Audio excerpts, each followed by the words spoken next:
Hello everyone and welcome back to this custom steel all-road bicycle build video series. And on today's episode, we're going to be discussing the differences between painting and powder coating.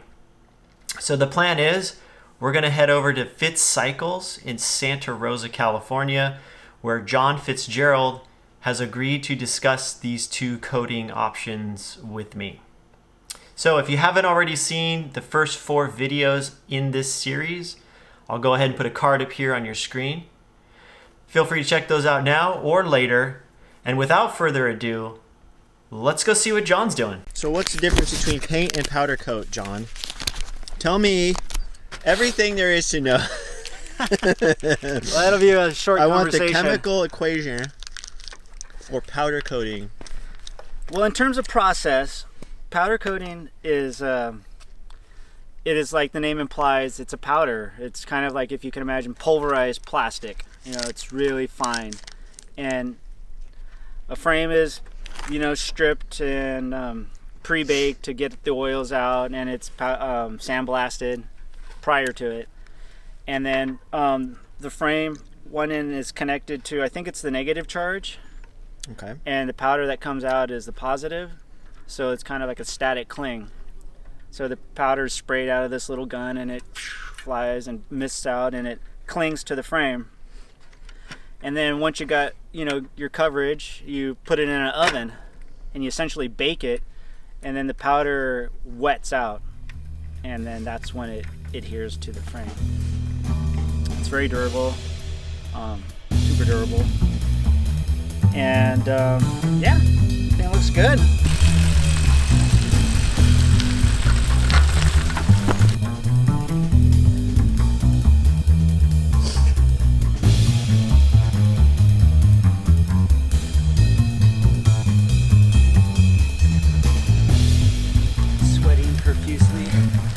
Hey, at least you can still breathe.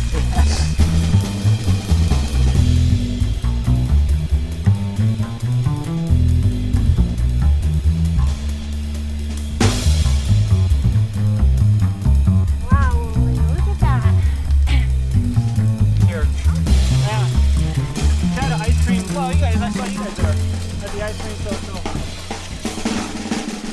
Wet paint is, I don't know the process as well, but it's a liquid, and it sprays on, and oftentimes it has a little more of a lustrous, I guess depends on the color too you pick. It's a little more lustrous and vibrant, but again, you can kind of achieve that too with powder coating with the clear coat you choose.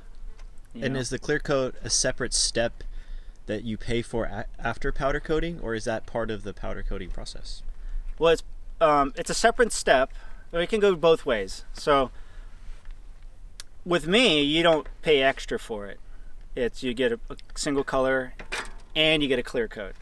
So once the main color is baked on, it's taken out, and then they spray it with a clear coat, which is kind of like a powder coat but with no pigment in it. And I think there's some other technical properties that make it different, but it's essentially the same process.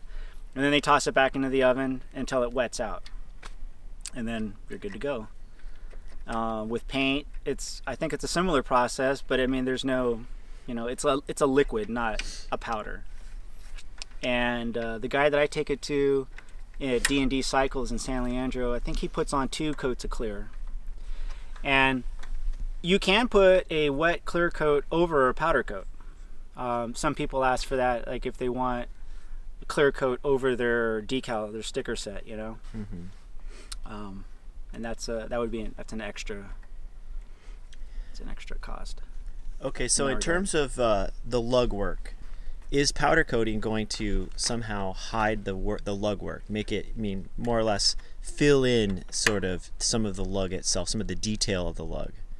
Have you noticed that? It really depends on the person doing it, the powder coating company you send it to.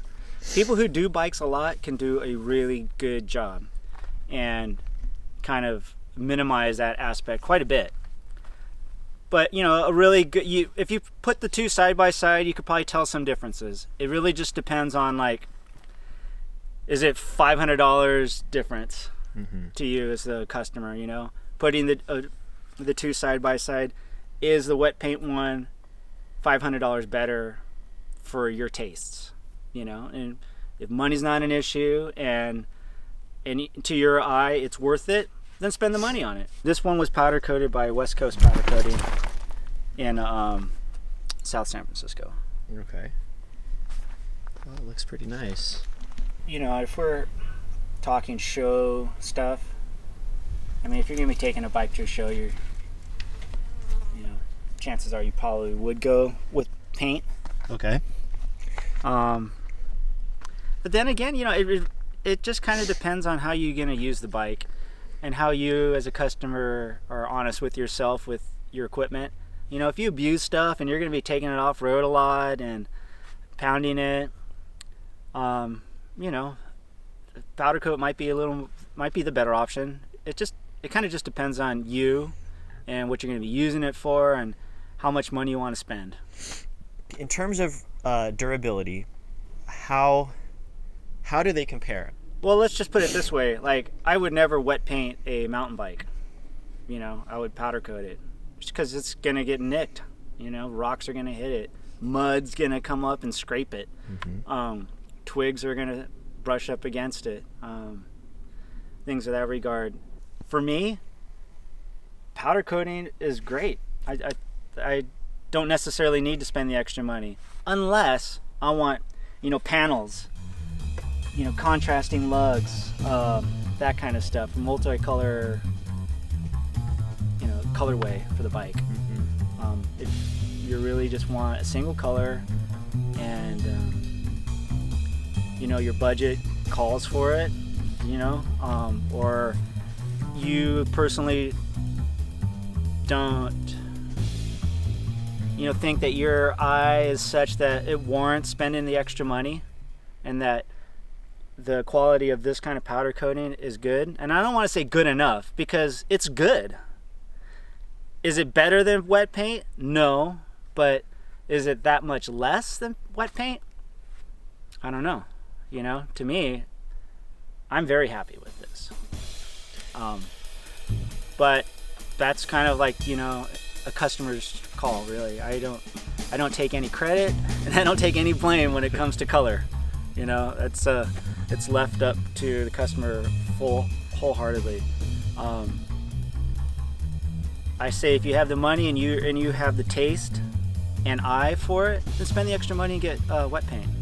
You know, if it's not, and color or the minutiae of difference is not that big of a deal, then go for powder. Okay, let's talk about long-term maintenance. So with powder coating, can you touch it up if you do get a scratch or a nick or something in it? Is it with powder coating? With powder coating. You can actually. There's a company, like if you get an RAL color, as opposed to non-RAL colors, there's a company that sells powder coat matched RAL pins. So paint pens that are matched to the RAL numbers. So you can get the exact color. Okay. Can you do powder coating and chroming together? Are those compatible, or is it like one or the other? You got to do a paint if you want to use chrome. No, you can do both. You can. You would have to get it chromed first, and then the powder coater masks that area off, and then sprays the powder over it. If you're gonna do that, you're gonna probably want to take it to a wet paint, or unless you want to do it yourself, and do some kind of pinstripe between the transition from chrome to powder. I mean, again, you know, it just depends on you, but that it looks nicer that way. Okay. At the joint between the powder and the yeah, chrome, that transition, you put another contrasting color. Okay. And you know, if you're do-it-yourselfer, there's all kinds of different colored paint pens that you can add a nice little detail, or if you're good with those pinstriping brushes. Mm-hmm. Okay. Mm-hmm. So could you give us a general sense of like the difference in cost between powder and a basic paint? So it maybe just an equal paint versus an equal powder coat, like a solid color comparison. Right. So all of my base price bikes, come with the powder coat and clear. So there's no extra charge. If you want to get wet paint, it's an extra $450 to $500. And that would include, the shipping to and from. I see. Okay. To and from the paint shop. Yeah. I see. Okay. But if you were, a customer getting your own bike painted, just to give you those prices, I believe it's $175 for powder coating for a single color and clear. And then for the painter, it's between $450 and $500. I can't remember where it's at. Okay. Yeah. Is there something I should ask that I'm not asking about paint versus powder that a lot of customers ask you? Well, durability is one, and I don't know if I've really answered that question thoroughly. I don't know how to measure it, in a way that is not just like my opinion. All I can say is that it seems like a powder coat with a clear on it is less prone to scratching and nicks taken out of it. That's kind of like the best way I can explain it. It just seems to just not get scratched as like deep scratches. Okay. Kind of as easily as wet paint does. And how about the difference in weight? Maybe that is something we could ask. I don't know. You don't know? I don't know that. Yeah. I mean, if you're going for multicolor paint schemes, you really should just go with wet paint. But it might be something to do, like say if you wanted a multicolored mountain bike frame, where you have a little more durability of the powder, but with some cool accents, Yeah. with painting.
Well, that was a really informative discussion. Thank you very much, John, for answering all my questions today. I really appreciate it. So let's just do a quick summary and then we'll conclude this video. So what we learned today is that between paint and powder coating, there's a very subtle difference between the two, especially if you're talking about a single color option. Once you decide you want something more elaborate, let's say you want pinstriping and contrasting panels and lugs and something more artistic, then painting is definitely going to be the choice you're going to make. It's going to cost more, so budget, you'll have to take that into consideration with your budget. But if that's what you want, then that's the way you would want to go. Now, if you're okay with more of a if you're okay with a single color, then you can get that as a powder coated finish included with the frame, with the cost of the frame. So if you're on a budget like I am and you don't want to spend the extra money to have something artistic, then you can stick to a powder coated frame and you can still choose what sounds like a bunch of options. And I've already gone through the RAL list to see what's out there, and I can certainly see that for my taste, I'll be able to find a color no problem. If you don't find a color in the RAL list, then it sounds like you can still get those obscure colors that are not RAL type, but there is an upcharge because that powder has to be ordered and delivered. So that extra charge would be added to the cost of the frame, but it would still be less than the cost of going to a full painted frame. Now, if you want a multicolored powder coated frame, that still sounds like it's possible, but again, you'd have to talk to the powder coater and find out what they're able to do, and there's definitely going to be an upcharge to do that. Why would somebody want to do a multicolor powder coated frame versus just having a paint done? John gave us one example that a mountain bike, that might be one particular case where you'd want to do powder coating with multicolors, because powder coating provides superior abrasion and impact resistance. Now, that wasn't to say that paint couldn't provide adequate protection from abrasion and impact, but if you compare the two, powder coating is definitely the stronger of the two options. So with that, I have behind me is my reminder of what is important to me as a cyclist. This is a titanium frame, and I have put at least 10 times more miles or more riding on this bike than all the other bikes I own combined. The number one reason that this bike has the most miles on it is because it is made out of a material that is very, very durable. It is very impact resistant, it's corrosion resistant, and it is durable. And it also has a very good quality ride. So I put this bike right here as a way to remind myself that the bike that John is building for me is not a bike that I necessarily want to take it to a bike show.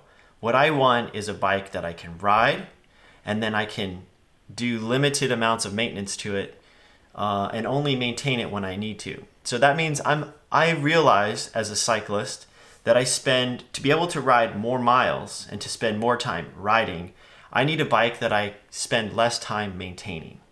And I feel like the single color powder coating is the best choice for me.